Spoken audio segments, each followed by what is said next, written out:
So guys, Chelsea 3 AC Milan 0 in a pre-season game ambayo tumeona Chelsea imedominate at second half. And as a captain mwenyewe kama Captain M, lazima ni comment two things nimeona positive kwa ile game. Kitu ya kwanza, last season we conceded so many set piece goals. We even did not score set piece goals as expected. So now tumesign Austin McPhee, the set piece coach from Aston Villa, is now making impact in pre-season. Mumeona Chelsea leo tumefunga bao 2 kutoka kwa set piece. The assist by Caicedo to Joao Pedro, Eder Ndakas ndani. So mnaanza kuona enyewe hii team ya Chelsea imeanza kubuild something new from what we used to do last season. The set piece coach Austin McPhee, thumbs up.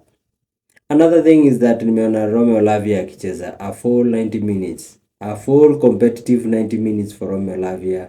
Thumbs up to Romeo Lavia. For the first time in a Chelsea shirt amepiga all minutes on the pitch.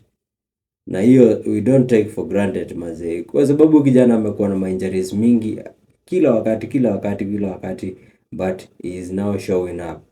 Then mtu mwingine bana tuwezi kosa kutambua ni Marco Palestra. Marco Palestra has been good throughout the game. Running. 90 minutes running. Defending, attacking at the same time. I think Marco Palestra has to be the best signing for Chelsea this summer as at now. Kwa sababu ile kijana ako na gas, anaweza fanya a little bit pale kwa finishing, ndio ana lack kidogo, but I think with time he will improve on finishing. Then game ikianza, tulianza na backline of 3 ambayo umeona tumestruggle sana wakati tunacheza na backline ya watu watatu. We have to give it to Achempong, amekuwa pale kwa backline akicheza kama right back na akacheza vizuri those 30 minutes ama almost 45 minutes in the first half, but I don't think hiyo game ita work sana pale kwa Chelsea, kwa sababu wakati tunacheza na hiyo back 3 tunakuwa ni kama at attack as we are supposed to attack.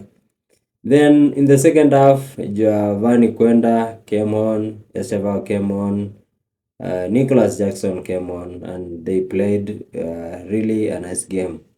So I can tell you for a fact, we have not seen our full 11 squad ikiwa kwa uwanja, but what I can see in the pre-season is something that we need to check on next season.